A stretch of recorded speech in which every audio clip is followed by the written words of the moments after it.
down. For 40 years, it was in the textbooks as proof for evolution. It was a fraud, exposed as a fraud, 1953. Neanderthal man is still in your textbooks, used in your town here in Knoxville, Tennessee. But it's been proven years ago it cannot possibly be a missing link. Long story about the Neander Valley, named after Joachim Neander, that wrote the song in the songbook, Praise to the Lord, the Almighty, the King of Creation. Great godly man. Back in 1856, they found a skeleton petrified, a man petrified, in this valley called the Neander Valley, and they named it Neanderthal man. The back was bent over. Well, apes walk on 4 legs and man walks on 2, so when the Darwin's theory became popular, they resurrected the Neanderthal man and said, oh, wow, maybe he's slowly evolved and he's coming up. Well, they've known from the very beginning it was an old man with arthritis who's slowly going down. He's not coming up at all. He's headed down. But they still keep him in the textbooks. About 300 Neanderthals have been found. Their brains are bigger than ours.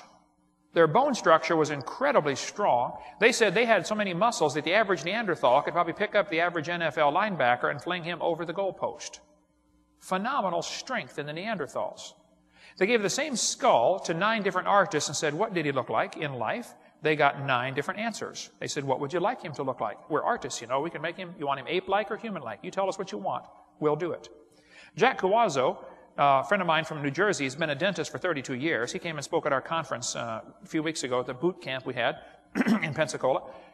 He studied the actual Neanderthal skulls in Europe. He said, these Neanderthals are just perfectly normal humans that are living to really great age. See, before the flood came, the people lived to be 900. After the flood, lifespans dropped off to 400, and then 200, and then 100. But that's still a long time to live. And it's a simple fact, the bones of your eyebrow ridge never stop growing. So if you could live to be 300 or 400 years old, your eyebrow ridge would stick way out. People today that use their jaws a lot, like the Aborigines in Australia, are always using their jaws as a vice. They don't carry a toolbox with them. Their eyebrow ridge sticks out really far because of the chewing muscles. It pulls on the bone. The Neanderthals are perfectly normal human that are living to be 200 or 300 years old. That's all they are. Their brain's bigger than ours. They're not subhuman at all. They're just really old human. There's an Aborigine on the far left over there. See the eyebrow ridge sticking out? That's from chewing or using your jaw muscles a lot.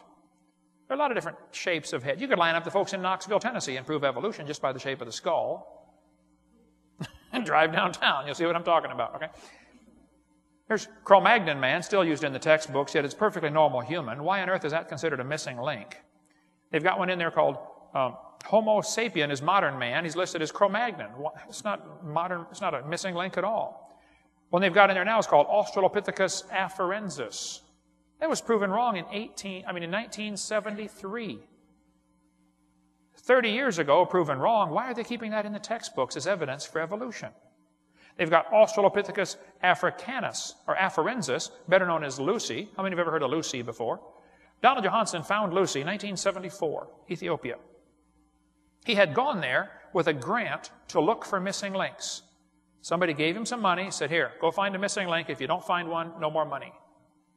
2 weeks before his grant money expired, he discovered Lucy. Highly motivated, I suspect. And that would be a suspect, by the way, in a court of law, you know. Lucy was 3 feet tall. It was obviously a chimpanzee of some kind.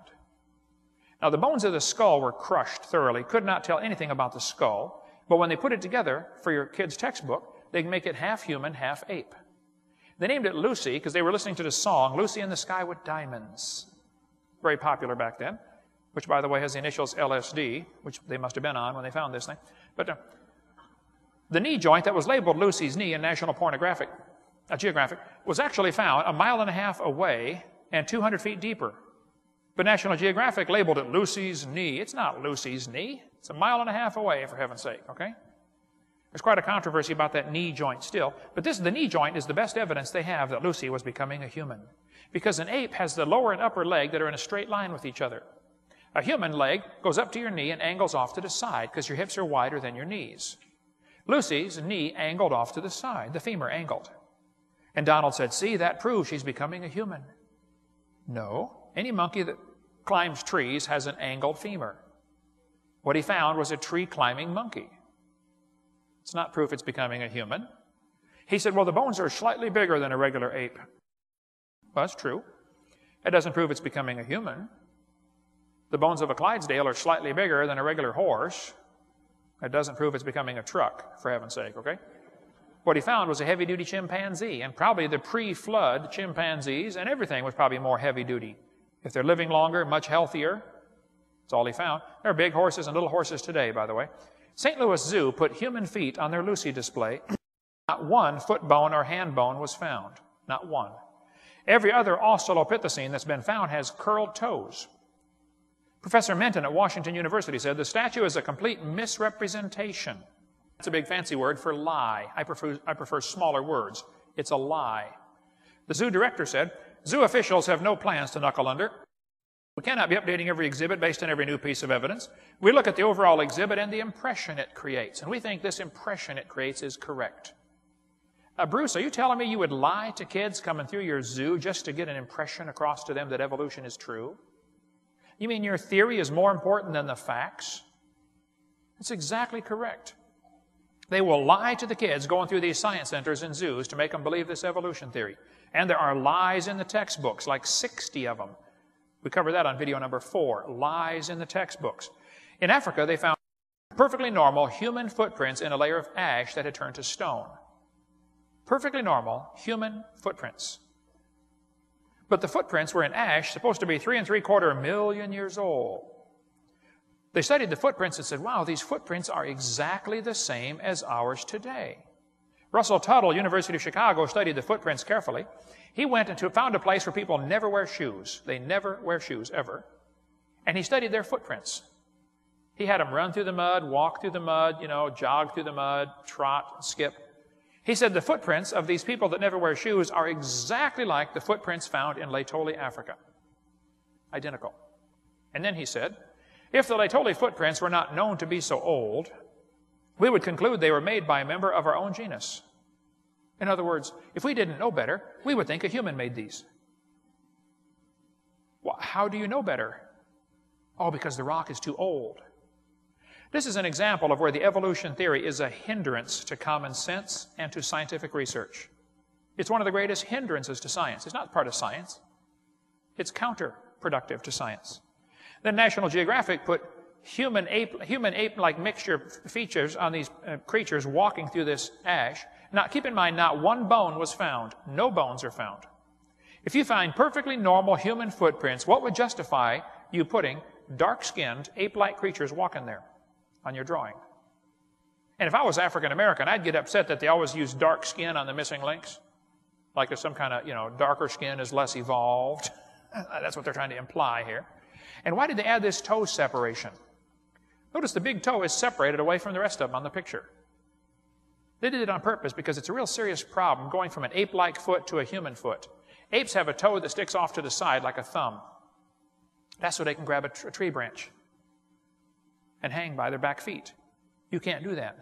Okay? If you want to practice it, I'd suggest you start on a low branch for practice, okay? Because you're going to hurt your head.